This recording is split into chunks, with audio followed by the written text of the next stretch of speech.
Saúdo a todos com a paz do Senhor. Amém. Quero, antes de ler o texto, agradecer mais uma vez ao pastor Sérgio, ao pastor Marcos Del Rey, a todo este ministério, à igreja, pelo convite e a oportunidade,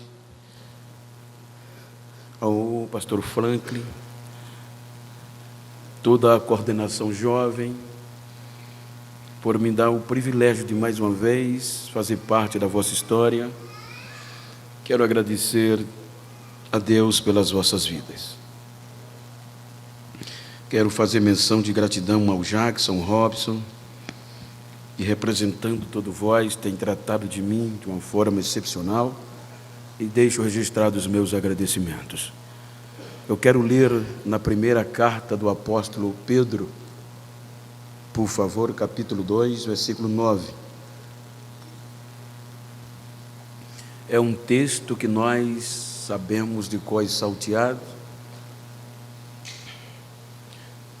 quando ele diz: mas vós sois a geração eleita, o sacerdócio real, a nação santa, o povo adquirido, para que anuncieis as virtudes daquele que vos chamou das trevas para a sua maravilhosa luz. Amém? Queiram sentar-se, por favor. Queridos, tomando por base esse texto, eu quero falar-lhes da responsabilidade que nós temos como a geração odierna de mantermos o triunfo, de mantermos a chama acesa. Ontem eu falei acerca de como Cristo conseguiu triunfar diante do pecado e da morte. E os irmãos hão de convir que foi morte de cruz. Por isso que o apóstolo Paulo, aos Filipenses, ele diz que ele se humilhou até a morte e morte de cruz.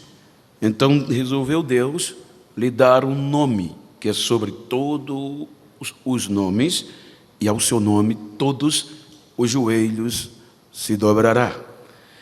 Quando nós analisamos o contexto, os irmãos hão de convir que a morte de Jesus, ela foi algo que chamou a atenção nos seus dias, e morte de cruz. A história diz que os gregos repudiavam a cruz. Os romanos aderiram à morte de cruz como punição para algumas classes de pessoas, entre elas ladrões, escravos e revoltosos vencidos. É aqui que eu quero ater a minha mensagem esta noite: revoltosos vencidos.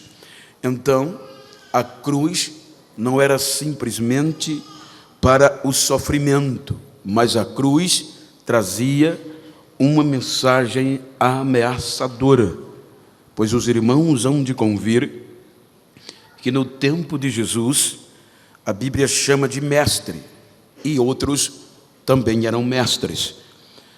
O contexto dominante, tanto no âmbito religioso como político, eram centrados em dois grupos principais: saduceus e fariseus, e junto a eles agregavam o sinédrio, que era o poder judiciário, como também os escribas, que era o poder da formação, os intérpretes da lei, os formadores de opiniões, no linguagem atual, os teólogos. Então, nestes homens estavam o poder, eles eram detentores do poder, porque o governador ou imperador romano, através do seu procurador Pôncio Pilatos, eles deram poder aos judeus de manter a ordem pública, e como os romanos, quando conquistavam nações, províncias, eles não interferiam no costume destas províncias, então os judeus tinham a liberdade de manter a sua cultura, a sua religião, desde que a ordem pública fosse conservada. A ameaça, se o sumo sacerdote e os agregados, os detentores do poder, não aniquilasse a ordem pública, ele seria, se não mantivesse a ordem pública, perderiam as suas funções, os seus cargos. Então os irmãos hão de convir que é por isso que Gamaliel, em Atos capítulo 5, ele traz uma história que era real, que apareceu um homem importantíssimo, chamado Teudas, que não aceitava os impostos e o poder, como os religiosos tinham o poder. Então ele se levantou contra, e 400 homens se juntaram a ele, revoltosos.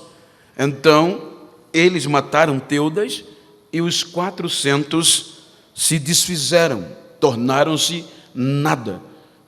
Seguinte, ele cita outra façanha, um homem chamado Judas o Galileu, também juntou muita gente a ele e não aceitou. Judas foi morto, e os 400, ou as pessoas que o seguiam, também se desfizeram. Qual era a tese? É porque no contexto da época, como ainda hoje, mas de uma forma muito obediente e ferrenha, quando um mestre, quando um líder formava um grupo, e esta era a função de que este grupo defendesse, praticasse a sua tese, os seus ensinos, e sobretudo que depois da sua partida fosse igual a ele ou melhor do que ele. Então o sistema, quando aniquilava um líder, ele aniquilava de uma forma ameaçadora, para que os seus seguidores ou discípulos não tivessem coragem de prosseguir com a tese ou os ensinos do seu mestre. Por isso que Roma adere esta prática da morte de cruz. Por exemplo, quando Jesus é posto na cruz, havia uma ameaça. Vejam que foi tão bem feita, porque a Bíblia diz que todos os detentores do poder, saduceus, fariseus, escribas e sinédrio, se uniram. João capítulo 7 diz que eles se reuniram depois que Jesus ressuscitou Lázaro, que era algo que eles não acreditavam, e isso atraiu multidões. O povo estava aceitando a mensagem de Jesus sem a pregação, era só olhar Lázaro, e a Bíblia diz que o povo aceitava a mensagem de Jesus, e isso preocupou, porque a Bíblia fala de multidões, e estas multidões atraía, mexia com a ordem pública, e isto colocava-os em risco se eles não controlassem.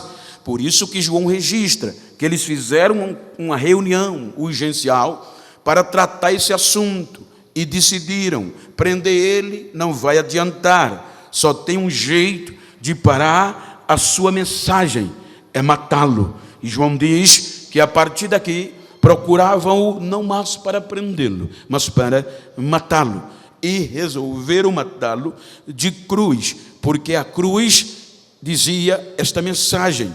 Quando Jesus foi pendurado naquela cruz, a mensagem era para os seus seguidores: se vocês continuarem falando, ensinando o que ele ensinou, vão morrer do mesmo jeito que ele morreu. E segundo Cícero, um escritor romano, e outros escritores, dizem que este era o pior tipo de morte que um ser humano era submetido. Então vejam que isso foi tão certo que quando Jesus foi preso, os discípulos o abandonaram.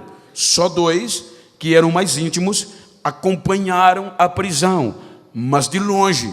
E um dos íntimos, naquela noite, disse que não era crente por 3 vezes. E na última vez, espraguejou para mostrar que não era crente. Então, quando eles mataram Jesus, foi um triunfo de vitória.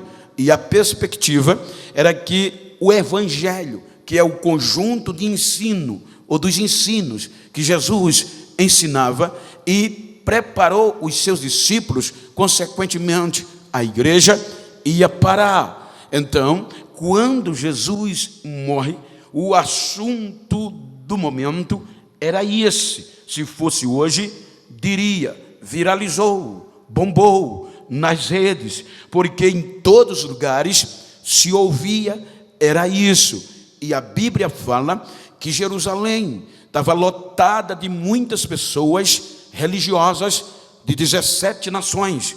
Então, era a morte o assunto principal, era o que falava. Com 3 dias após, como eu falei ontem, Jesus ressuscitou. E Jesus vai aparecer aos seus discípulos. E quando ele aparece, ele vai recuperar um por um. Quem havia se desviado, ele trouxe de volta. Quem estava desistindo, ele estimulou. E quem já estava perdido, ele resgatou, exceto Judas, que suicidou. E ali ele prepara os seus discípulos para enfrentar o que viria, mas que continuassem sendo suas testemunhas. Vejam que as primeiras pessoas que foram testemunhas da ressurreição de Cristo não foi Maria Madalena, foram os soldados. Soldados estes, representantes dos poderes dominantes, que estavam vigiando o túmulo, com medo dos discípulos roubarem o corpo de Jesus. Então a Bíblia diz, São Mateus relata, que quando os anjos desceram e o terremoto aconteceu, os soldados ficaram como que estavam anestesiados, desmaiados.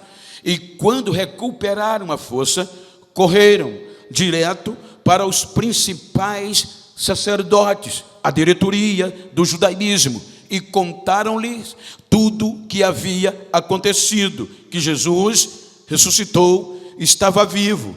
E, pasmem, eles acreditaram de uma contundência tamanha que uniram forças para que esta notícia não fosse espalhada. Vejam que eles acreditaram tanto que a Bíblia diz que eles deram dinheiro, muito dinheiro, aos soldados para não falar esta verdade, mas que propagassem que enquanto eles dormiam, os discípulos entraram no sepulcro e roubaram o corpo de Jesus. E a Bíblia diz que, protegidos pelos principais sacerdotes, os soldados pegaram o dinheiro e espalharam em toda Jerusalém que Jesus continuava morto. Ou seja, vejam que Jerusalém estava repleto de pessoas do mundo todo. Então, a notícia principal que iria ganhar o mundo era essa: Jesus morreu. Aquele que se dizia foi morto, e os discípulos roubaram-lhe o corpo e esconderam. Então, os soldados começaram a divulgar, e o pior, eram representantes do poder político, que era o império religioso, o judaísmo acadêmico, que eram os escribas, e judiciário, que era o sinédrio. Eles estavam com a autoridade desses poderes para divulgar a mentira. Enquanto partida, Jesus renova os seus discípulos, dizendo-lhes: fiquem em Jerusalém, aonde tudo aparentemente deu errado, até que do alto sejais revestidos do poder. A virtude do Espírito Santo virá sobre vós, e vocês serão minhas testemunhas. Aleluia. Vejam, o processo não era fácil, Porque enquanto o outro lado divulgava que Jesus estava morto, amparado por todo o poder, agora Jesus diz aos seus discípulos e os agregados que propagassem que ele estava vivo, foi para o céu e ia voltar. Qual era a contrariedade? Era que todo o poder estava do outro lado. E para ser testemunha era difícil, porque estavam ameaçados, eram semi-analfabetos e analfabetos no contexto da lei, não tinham cultura e eram povinho, era periférico, eram do interior, eram em sua maioria, eis aquilo, eis só pessoas que vieram de uma vida pregressa. Então não era fácil. Porém, 10 dias depois que Jesus vai aos céus, o Espírito Santo vem. Agora olha os adjetivos dele. Quando a Bíblia diz que o Espírito entra no cenáculo com um barulho de um vento impetuoso, veemente, e enche toda a casa, foram vistas línguas repartidas como de fogo, e essas línguas eles anunciavam as virtudes de Deus, as virtudes daquele que os tirou das trevas para a luz. A Bíblia diz que eles não falavam asneiras, eles falavam e louvavam as maravilhas de Deus. Então o estrondo, o barulho foi tão grande que tomou as ruas de Jerusalém, e ouviram-lhe. E quem ouviu eram pessoas que estavam visitando Jerusalém por ocasião do Pentecoste. Então eles ouviram e disseram: de onde vem este barulho? O que chamou a atenção era que o barulho enaltecia as virtudes de Deus. Eles religiosos foram impactados e disseram: está vindo de lá de cima do cenáculo. Mas quem está lá? Eles disseram: são os galileus, os seguidores do Jesus que morreu. Então eles disseram: mas eles não são analfabetos, ignorantes, e como eles estão falando na língua do nosso próprio país, cerca de 17 nações, isso tem coisa diferente, vamos nos aproximar. Quando eles se aproximaram, a Bíblia diz que eles foram impactados pelo que viam e ouviam de lá de dentro dos ignorantes. Então alguém disse: eles estão embriagados, estão cheios de vinho, eles não merecem nem ser crente. Ou seja, na nossa linguagem, aí imagina o que acontece, o que nenhum pastor faria, nenhum ministério tinha feito. Um crente que pouco mais de 50 dias tinha dito que não era mais crente, desculhambou, usou palavrões, que não conhecia Jesus, agora restaurado, cheio do Espírito Santo, quando ele ouve aquilo, ele não aguenta. Era Pedro. Ele diz: quem vai pregar hoje sou eu, vou mostrar que não tem ninguém bêbado aqui. Isso é o poder de Deus que caiu sobre nós. Ele vai e prega uma mensagem simples, que talvez nós não pregássemos hoje, a mensagem da cruz, do poder e da ressurreição. Ele nem faz o convite, nem termina a mensagem, já tem quase 3.000 pessoas aceitando a mensagem de Jesus. Vejam que foi poder, e o que impactava era a classe das pessoas. Não tinham cultura, não tinha leitura à altura da lei, e foram impactados. A partir daí não chamou a atenção dos detentores do poder, porque movimentou Jerusalém, mas foi oratória, foi mensagem, foram palavras. O que impacta é que tinha na porta chamada Formosa um jovem homem de cerca de 40 anos, e a este estava a maldição. A lei e os detentores religiosos colocaram restrições. Ele não podia entrar no templo porque era coxo. Então era conhecido da cúpula e de um membro comum do judaísmo. E na hora, 3 horas da tarde, era a oração que juntava muita gente, lotava o templo. Toda a cúpula ia para o templo, orar, ler a lei e adorar. Porém, estava frio, porque estavam corrompidos. Então, cheios do Espírito Santo. O bolso vazio, mas o coração cheio do Espírito Santo. O bolso sem dinheiro, mas o coração cheio de Deus. Eles ainda estavam vocacionados ao judaísmo. Então eles vão para o templo. E quando vão passando na porta formosa, o homem pede uma esmola. Eles são diretos, estamos lisos. Estamos sem moedas de prata nem ouro, mas o que temos vamos te dar em nome de Jesus. O que eu vou parafrasear, o que dizem que está morto e que nós escondemos o corpo, em nome desse Jesus vamos te dar. Levanta e anda, seja curado agora. A Bíblia diz que o homem duvida, ele repete, pega na mão do homem e o homem fica de pé. Este homem era adorador, era judeu, mas tinha restrição, não podia adorar. Então ele tinha tanto desejo que só ouvia o barulho dos louvores lá dentro, mas poder não caía. Então quando ele é curado, na ótica humana e da lei, era para ele ir para casa, correndo, contar aos pais, contar aos vizinhos o que aconteceu. Estou curado. 2 homens cheios de Deus passaram, profetizaram, ministraram sobre a minha vida e eu estou curado. Mas não, ele olha para a porta do templo e vê aberta, e eu creio que ele gritou: quero ver quem vai me segurar agora. Eu sei adorar, eu sei cantar. Então ele entra entre Pedro e João, e a Bíblia diz que ele já entra no templo cantando, adorando e louvando a Deus. E Pedro e João pregando a mensagem da ressurreição. Quando todos viram aquilo, foram compurgidos pelo poder do Espírito. E a Bíblia diz que dentro do templo do judaísmo, na cara das autoridades, quase 5.000 pessoas aceitaram a mensagem daquele que eles pregavam que estava morto. Agora agitou,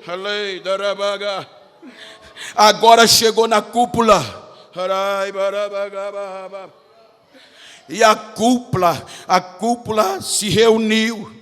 E não era cúpula, não era diácono, não era um genival. A Bíblia diz: o sumo sacerdote, os mais influentes, as principais autoridades, colocaram a culpa em Pedro e João e disse: traga-os para serem interrogados. Então o convocaram coercitivamente e eles foram. Quando chegaram, eles perguntam: convocamos vocês para vocês nos explicarem que em nome de quem esses milagres estão sendo feitos. A Bíblia diz que eles conheciam o homem e se dividiram.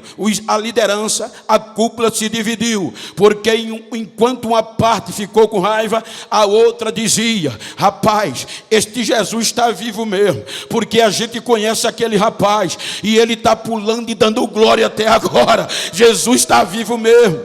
Mas eles não deram ouvidos, pegaram Pedro e ameaçaram. E Pedro diz: olha, nós não temos palavras, vocês nos convocaram por conta de um simples milagre feito a um homem pobre e a um simples homem, um simples milagre. Mas lembra daquele Jesus que Deus deu a vocês. Vocês rejeitaram, mataram, o crucificaram, que era a pedra de esquina, e vocês o sepultaram. Mas a morte não pôde segurá-lo. As cordas da morte foram quebradas e Deus Pai ressuscitou e Ele está vivo. E é no nome dEle que a gente faz estes milagres. É no nome dEle. Olha o desafio. É aqui que entra Gamaliel, porque a Bíblia diz que os líderes queriam matá-los. Aí Gamaliel diz: tire estes homens da sala por um instante, que eu vou dar uma palavra a vocês. O homem, o reitor, o principal mestre dos escribas, um homem venerado por todo o povo, diz aos líderes: olhem, vejam o que vocês vão fazer a estes homens. Aí ele conta a história de Teudas e a história de Judas. Então ele diz: mas agora é diferente, agora a coisa mudou. Vocês tenham cuidado, porque se essa obra for de homem, ela vai acabar, não vai haver outra geração. Mas se for de Deus, vocês estão fritos, não vão parar e vão ter o perigo de contender com Deus, e vocês não terão vitória. A Bíblia diz que eles trouxeram de novo Pedro e João, chicotearam, açoitaram-lhes e ameaçaram-lhes, dizendo: vocês não podem continuar pregando nem ensinando neste nome. Soltaram-lhe, mas chicotearam. A Bíblia mostra que chicoteados, em vez de ir para casa, quando saíram do interrogatório, continuaram pregando a mensagem de Jesus. E Jesus, como vivo, todos os dias salvava, batizava no Espírito Santo. A chama estava acesa e as pessoas eram compungidas pelo poder de Deus. A geração que começou, aleluia, ninguém parava eles, ninguém ousava enfrentá-los. Aí foram pegar a lei, o intelecto, para parar essa chama, para parar esta geração. Porém, nomearam o jovem eloquente, discípulo de Gamaliel, top line, jurista, filósofo, homem que conhecia a lei de Moisés como ninguém, doutor Saulo de Tarso, com a autoridade do Sinédrio, com a autoridade sacerdotal, nomearam-lhe para parar aquela geração, aquela chama. Então ele entra arrebentando, e apostatas muito da fé, mas uma grande maioria não se entregava, continuava pregando o evangelho. E qual é o fim? O doutor Saulo não resiste. Quando em Damasco o poder caiu, a chama do evangelho chegou, ele disse: vou lá, se eles não desistirem, eu mato lá mesmo e eu prendo. Quando ele vai, eu acho lindo. Ele diz, quando eu ia para Damasco, Atos 26, salvo engano, ele diz: ao meio-dia é a hora que a ciência diz que o sol no seu centro, na sua coroa, atinge 2 milhões de graus Celsius. É o ápice da glória do sol. Ele diz: ao meio-dia desceu um brilho, uma luz do céu que brilhava mais do que o sol em toda a sua glória. E eu caí com o rosto em terra, e os soldados que vinham comigo, e do meio da luz apareceu e saiu uma voz gritando: Saulo, Saulo, por que me persegue? Ele só teve o direito de dizer: quem és, Senhor? Aí a voz diz: eu sou Jesus a quem você persegue. Ele já entra em Damasco crente. Aleluia, aleluia, aleluia. A última aposta do judaísmo e do sinédrio e dos escribas não deu certo. Se tornou crente e pregador do evangelho.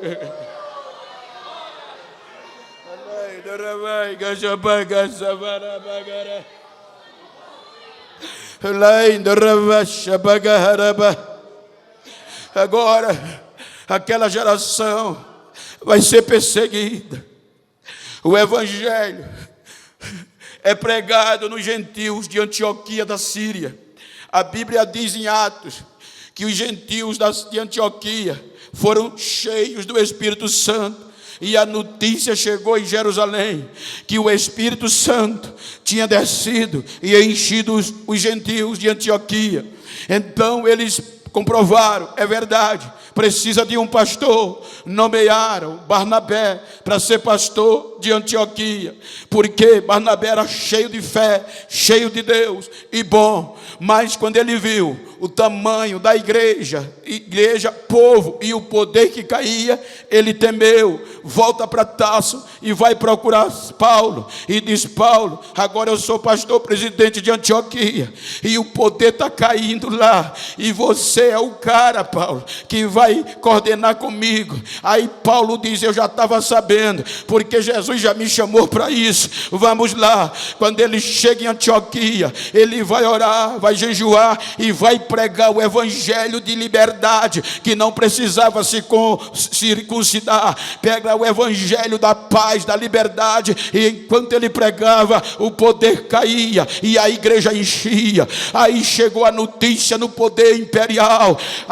tem uma seita em Antioquia que está arrebentando, está pregando a notícia, a mensagem daquele homem que foi morto, revoltoso, vencido, e disse que ele está vivo. Aí o imperador manda o governador de Antioquia prender todos os cristãos daquela geração que ele pudesse parar. O governador vai prendendo crente, mas só que piora, porque quem era preso não desistia, pregava na cadeia e os detentes se convertiam. Agora tinha poder, tinha igreja dentro da cadeia e fora. Agora crescia, cada dia aumentava. O governador teve que mudar a estratégia, com ordem imperial: vou matar para parar esta raça. Ele começa a matar os crentes, mas quanto matava, mais o número crescia. O imperador mandou dizer a ele: você desobedeceu a minha ordem, não está cumprindo. Ele disse: não, excelentíssimo senhor imperador, é que eu não sei o que é que esse povo tem. Que poder é este? Quando eu mato 4, já tem 8 assumindo o lugar. Quando eu mato 8, já tem 16 assumindo e aceitando esse Jesus. Foi muito sofrimento, mas aquela geração não desistia. Eles não paravam. Eram movidos pela aliança da cruz. Então os 3 primeiros séculos foram doloridos. Aí Pedro agora vai escrever as 5 províncias romanas na Ásia Menor. Eram 5 províncias dominadas por Roma, e a carta é escrita entre os anos 62 a 64. O que é que Pedro escreve? Motivação, perigo, tribulação, mas paciência, para não desistir. Porque nesta época aparecem os rumores que Roma pegou fogo, e Nero não assumiu a culpa quando viu que a sua estratégia deu errado. Então ele vai culpar os cristãos e sanciona que aonde nas províncias romanas e em Roma tivesse cristão, tinha que ser queimado, tinha que ser destruído pelo fogo, para punir como incêndio de Roma.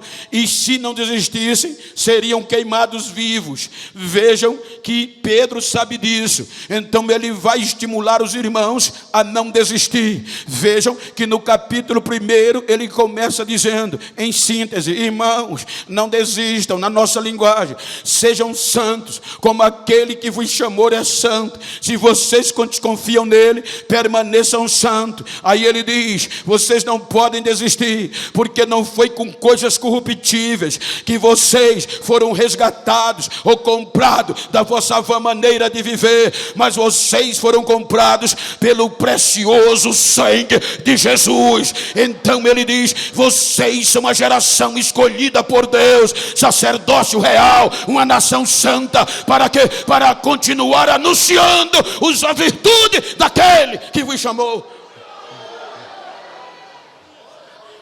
Pasmem, pasmem. A história diz que começaram a queimar os crentes vivos. A história diz que queimaram tantos crentes que faltaram lenhas para queimar crentes. Mas eles não desistiam. Aí, como falta lenha, Nero diz: pendura nos postes. E os crentes agora vão iluminar cidades. O fogo queimando e eles não desistiam.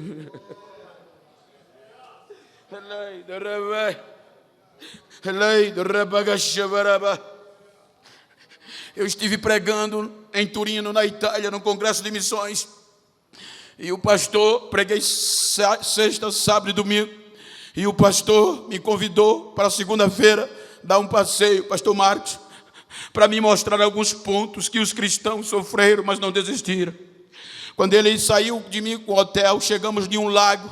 E ele disse: Bento, eles queriam tanto parar os cristãos de falar de Jesus e apagar a chama pentecostal, que eles amarravam pedras pesadas no corpo dos crentes e ameaçavam: se vocês não desistirem, nós vamos jogar vocês no lago e vocês vão morrer afogados, porque as pedras puxarão vocês para baixo.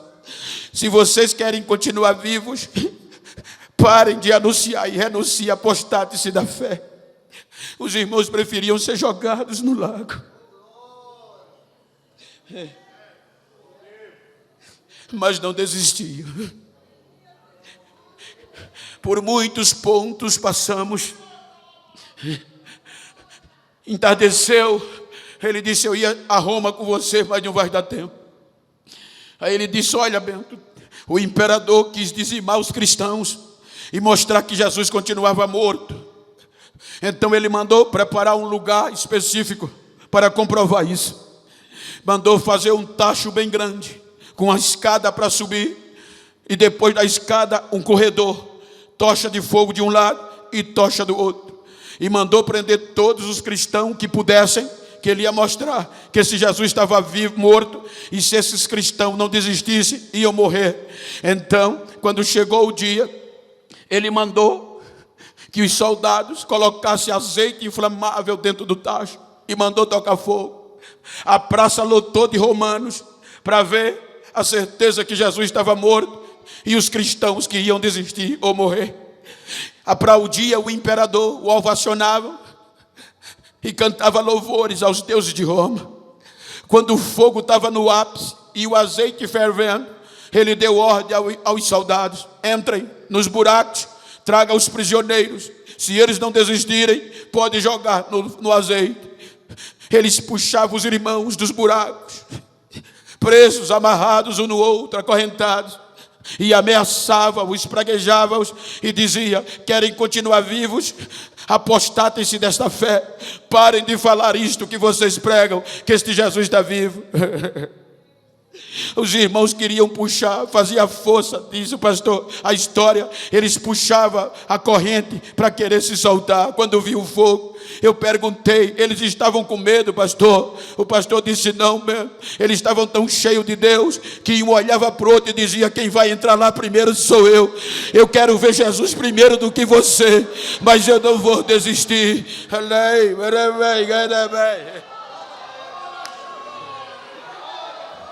Eram jogados de 2 em 2, acorrentados dentro do tacho. Quando eles caíam dentro do tacho, fazia barulho. Os romanos enlouqueciam, adorando os romanos, adorando os deuses de Roma. Então piorava, porque era de 2 em 2. O pastor disse: Bento, de 15 a 20 minutos houve silêncio na praça. Os romanos pararam de cantar louvores, pararam totalmente e não falaram mais nada, e não aplaudiam mais o imperador. Silêncio total. Eu disse: o que é que houve? Ele disse: os crentes que foram jogados dentro do azeite, acorrentados, começaram a pular de dentro do tacho sem nenhuma queimadura, e as correntes quebradas. Quando eles viam, se calava, e os crentes pegavam na mão um do outro e saía correndo gritando: os deuses de Roma não valem nada, mas o nosso Jesus é Deus da água e é Deus do fogo, e Ele está vivo.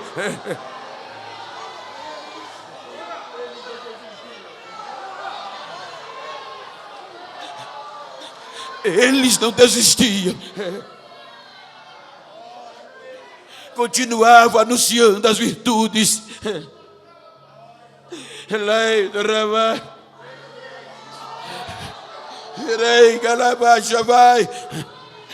Prekshaflai soye.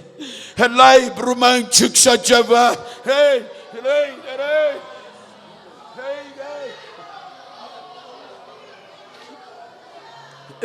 Não conseguiram parar.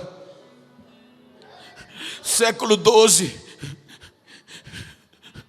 século 13, 1229. Agora já era o poder religioso. Vamos tirar a Bíblia dos leigos, para que eles não conheçam e não permaneçam pregando isso. Tem que obedecer os dogmas. Eles não obedeciam, preferiam a palavra e o Pentecoste e a chama. Tiraram a Bíblia. Aí levanta-se John Hus, escrevendo literaturas bíblicas. Queimaram John Hus, mas não pararam. A geração, uma ia e outra vinha. Diga para quem está ao seu lado, uma geração ia e a outra vinha.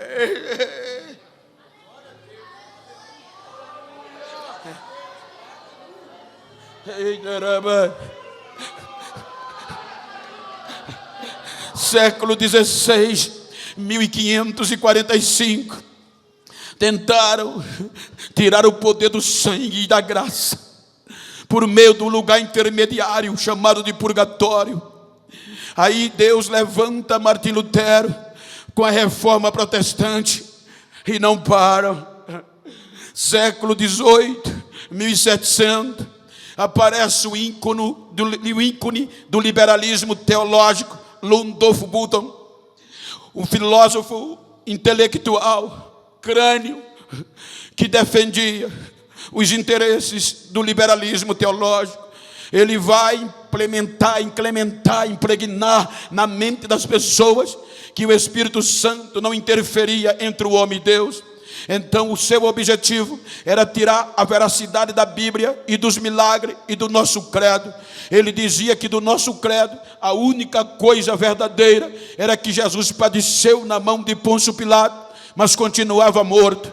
Ele dizia que Jesus estava vivo pelo poder da nossa pregação. Ele quis comparar Jesus como um ícone da música popular, ou um famoso que morre, mas os fãs ainda dizem que ele está vivo. Ou seja, pode ir em qualquer túmulo destes astros que morreram, por mais famoso que fossem, que a lápide está lá, com data de nascimento e data de falecimento. Mas no de Jesus é diferente.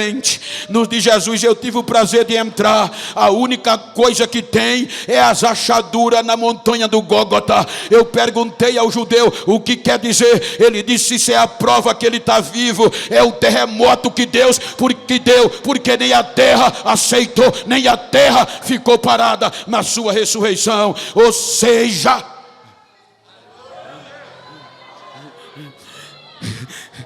Jackson não conta mais, Senna não corre mais Fórmula 1, Wildhausen não canta mais as suas músicas. Morreram, acabou, vamos esperar a ressurreição. Mas o meu Jesus e o teu não. Século 21, ele ainda batiza, ele ainda renova, ele ainda salva, ele ainda junta multidões para pregar e ouvir a sua palavra.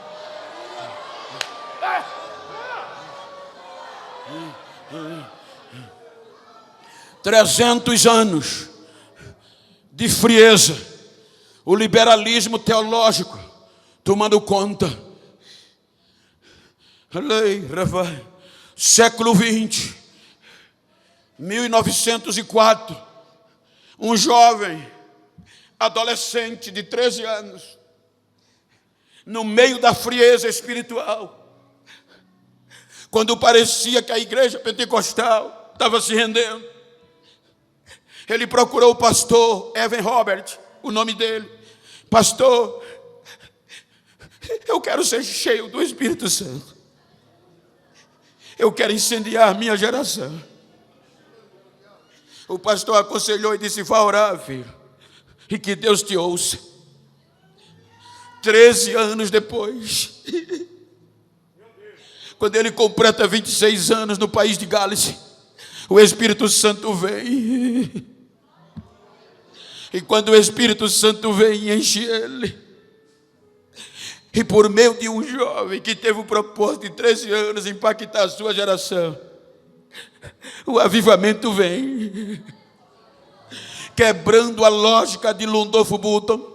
Ele agora começa a pregar nas reuniões, e Jesus começa a batizar e salvar. A história diz que os cultos só tinha hora para começar, ninguém sabia a hora que ia sair da igreja. Os trabalhadores das minas de carvões passavam 24 horas trabalhando, largavam, nem tomar banho tomava, já ia para o culto para receber o poder de Deus, e é conhecido como um dos maiores avivamentos da história. Em um ano, quase 100 mil pessoas em um país pequeno aceitou o evangelho de Jesus, porque tinha alguém pregando as virtudes daquele que chamou das trevas para a sua maravilhosa luz. Século 20, 1906, um jovem,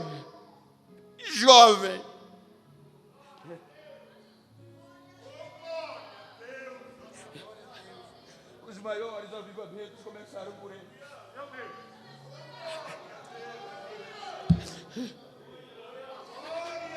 Diga para quem está ao seu lado: os maiores avivamentos começaram pelos jovens. William Seymour,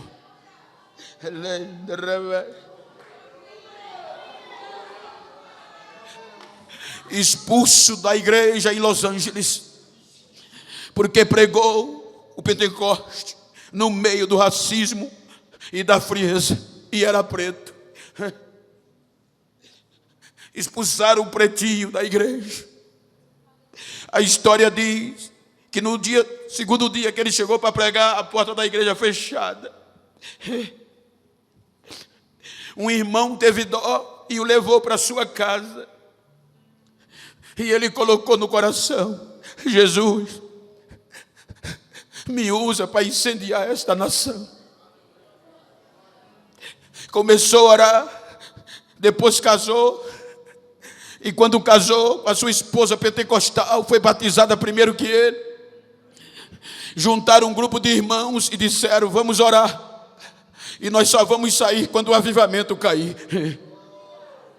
Quando Jesus mandar o avivamento, passaram 3 dias trancados em um sótão, em uma sala. A história diz que no terceiro dia o avivamento caiu. E eles falavam tanta língua e se encheram tanto do poder que o sótão caiu e eles caíram embaixo falando línguas estranhas. Ninguém se machucou. Quem passava pela rua aceitava Jesus e já começava a ser batizado com o Espírito Santo. Foi um avivamento tamanho que muitos anônimos, ignorantes, começaram a incendiar as suas cidades. Pessoas que não falavam bonito, mas quando pregava, enchia praças de ouvinte, e Jesus salvava e batizava. Os intelectuais, os doutores preocupados, diziam: não sei o que é que eles têm, os sermões são simples, não falam bonito, e procuraram, salvo engano, mudem para perguntar a ele: os seus sermões não são bonitos, o que é que você tem que atrai tanta pessoa para lhe ouvir? Ele disse: só tem um segredo, primeiro eu toco fogo em mim e depois vou incendiar os outros, esse é o segredo. Então diz para quem está ao teu lado: eu vou sair daqui pegando fogo e vou incendiar a minha geração. Este é o propósito dessa semana, jovem.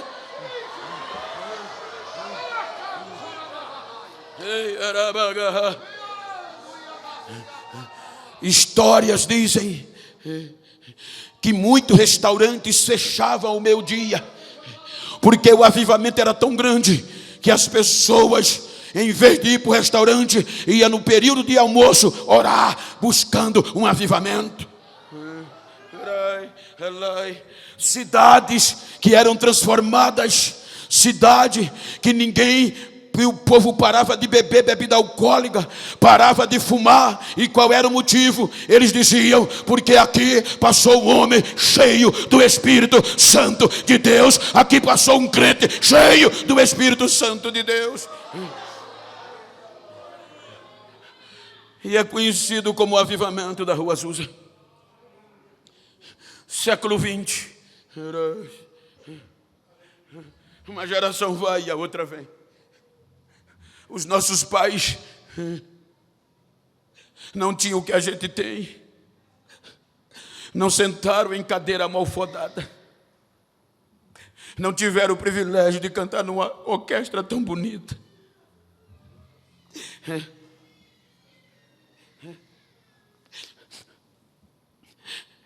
Andavam, saíam para evangelizar. Estes dias eu estava pregando no interior do Ceará e uma irmã de quase 90 anos fez eu chorar contando a história. Ela dizia: pastor Genival, ainda jovem, quando eu passava pelas calçadas dos não crentes, e todos os crentes que passavam, eles lavavam as calçadas depois que a gente passava, porque nós éramos considerados como vermes.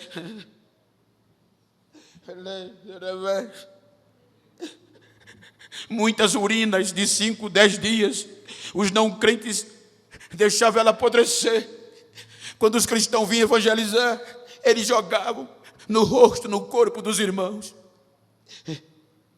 Muitos irmãos entravam na igreja sangrando das pedradas que levavam,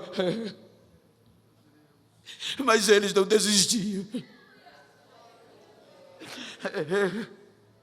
A perseguição, o sofrimento, mas o avivamento era perene.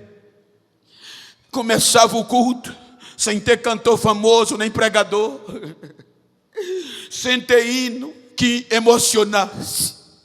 Era o hino 15, era a harpa cristã, mas os nossos cultos terminavam debaixo de glória, porque não dependia do homem, não dependia do pregador nem da pregadora. Era que a gente já saía de casa chorando: Jesus está lá, Jesus está lá. Quando entrava na igreja, era como uma panela de pressão. Os nossos cultos, sem ter famosos, era difícil de terminar, porque quando terminava o culto, a Jesus continuava batizando e ninguém parava, era um barulho só. O pastor dizia: como é que a gente vai parar? Apaga a luz. Era que o fogo caía e a chama pegava. Quantas vezes eu não carreguei crente para casa no ombro e enchia o carro de mão, e não era vergonha, era a gente andando na rua e os não crentes correndo: eu quero, e a gente orava. Ei, olha para quem está ao teu lado e diz: a gente precisa restaurar, resgatar esta chama que está se perdendo.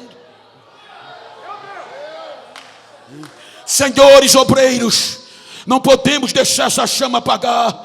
Eu estou recebendo muita reclamação, ou seja, questionamento, porque os nossos púlpitos estão frios e a igreja muitas vezes pega fogo. A história mostra que o fogo começa aqui e daqui vai para lá, e de lá toma a igreja.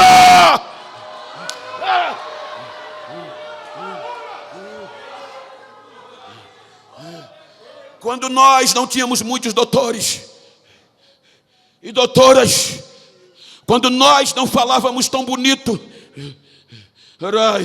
se via obreiros numa mensagem simples, pulando e cheio de Deus no púlpito.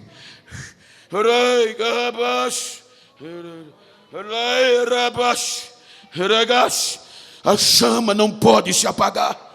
O que a gente pode hoje é fazer muito mais do que eles fizeram, porque hoje nós temos tudo a favor. Eles não desistiam, movidos. Era uma geração indo e uma geração vindo. Agora olha para quem está ao teu lado, diga: chegou o século 21. Diga para ele: agora é a nossa hora, agora é a nossa vez.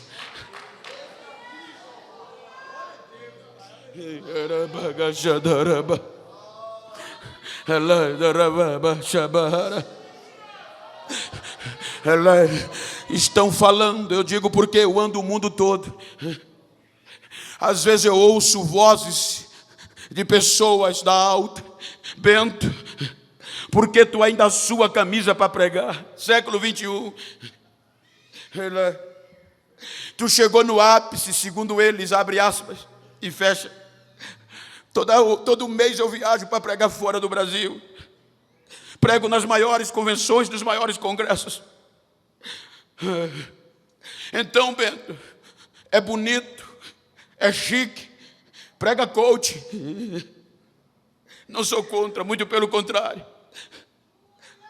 É melhor tu usar o contexto psicológico, psiquiátrico. Porque pós-pandemia, Bento, a nova geração nem com lenço anda mais. O povo está precisando de alta ajuda. Eu só faço dizer, continua pregando do jeito que tu prega. Para de pular, para de falar línguas estranhas e prega a Bíblia. Não posso parar, eu tenho uma identidade pentecostal. Eu faço parte de uma geração pentecostal. Cadê a geração? Cadê a geração? Cadê a geração que ainda mantém o fogo aceso?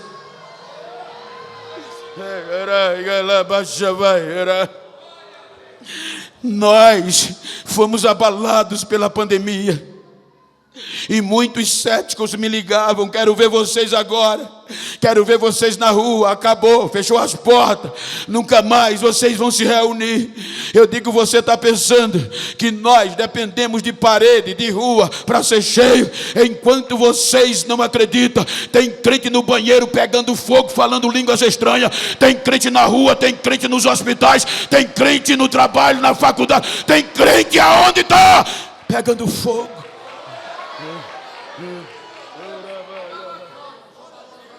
Perdemos amigos, parentes, lamentamos, mas fomos preservados, sobrevivemos. Diga para quem está ao seu lado: sobrevivemos para ser melhor do que o que a gente era, para fazer mais barulho do que o que a gente fazia. Esse negócio de da crente está depressivo, pode até estar, tem cura, tem, mas o poder de Deus vai superando isso. Pelo poder do pentecostal vai superando isso. Tem muitos lugares que não se fala mais línguas estranhas. Os crentes estão chegando no culto como se estivesse numa reunião fúnebre. Não dá para mim não, vi.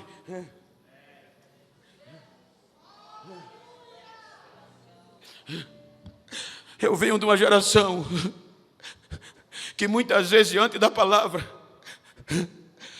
falava tanto mistério que para a pregação da palavra o pastor botava a gente para falar línguas estranhas no lado de fora, para não atrapalhar a mensagem. Hoje já tem igreja que dizem que isso é loucura. Pentecostais que pedem para não falar mais línguas estranhas. Por quê? Porque vai escandalizar os não crentes e a igreja está depressiva. Pastor Genival, prega devagar. Não fala línguas estranhas, Bento. Mas eu louvo a Deus que eu estou na semana jovem. Dá-me um padece. E aqui ainda fala, não fala? Aqui ainda pode, não pode? Se pode, deixa eu ver o barulho da geração pentecostal. Deixa eu ver o barulho da geração que sobrevive. Deixa eu ouvir o barulho da geração que foi escolhida, é santa, é chamada para anunciar.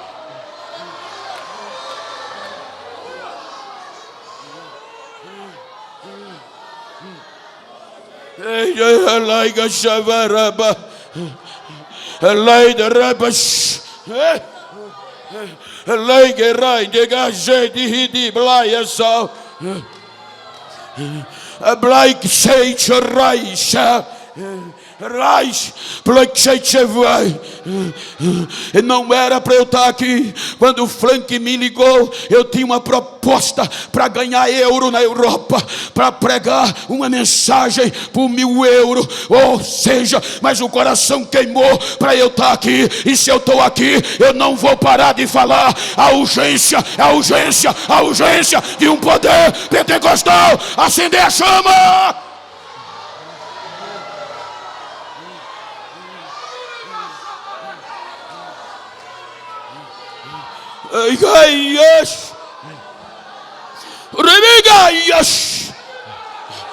Bilia praia chava.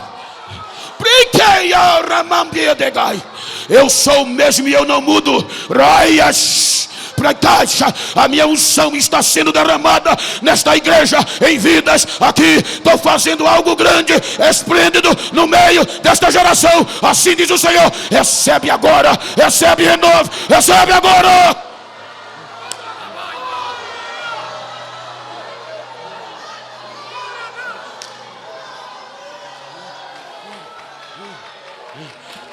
Fique de pé, por favor.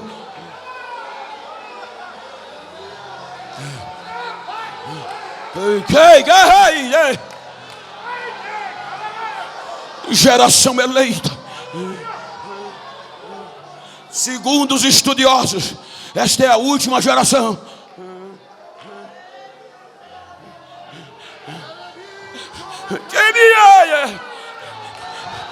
Se você puder, se você quiser, vira para esse crente que é íntimo, ou do mesmo sexo que está perto de você. Prega comigo. Vira para ele assim como eu estou com o Frank. Pastor Frank, me ajuda aqui. Olha para ele, olha olho, olha para mim não. Se você pode, você quer. E diga para ele, não estou nem aí. Quero nem saber como começou a semana, jovem. Quero saber como você vai sair dela. Diga, vou sair pegando fogo. Vou sair voando faísca. Diga a ele, me faz um favor. Se a partir desta semana tu encontrar alguém que pensou que eu estava frio, que eu não fazia parte da geração pentecostal, dá um recado a ele. Ele vai ter que me engolir, porque eu vou sair pegando fogo. Abraça ele e diga, recebe, recebe.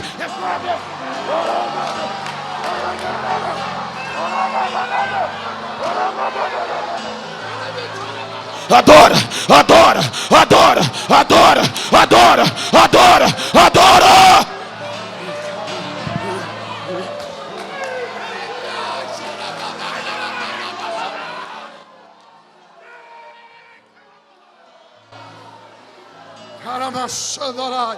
Continue adorando, continue adorando, que o fogo está aceso. É só adorar. Aumenta a adoração, aumenta a adoração. Que essa casa vai ser tomada, sacudida pelo poder da glória de Deus. Recebe poder agora, recebe autoridade agora, recebe batismo com o Espírito Santo agora. Você que quer receber esse poder, você que quer receber essa autoridade, sai do teu lugar, vem para o altar, que nós queremos orar pela tua vida. Se você quer fazer parte dessa última geração,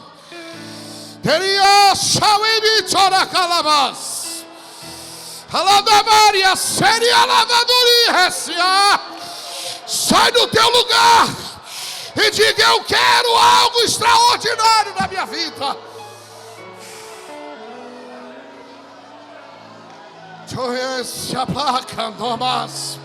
Cadê os jovens que querem ser missionários?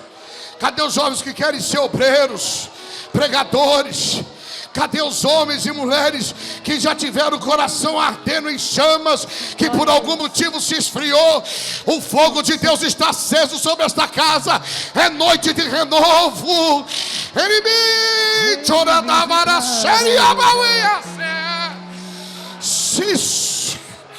Sai do teu lugar.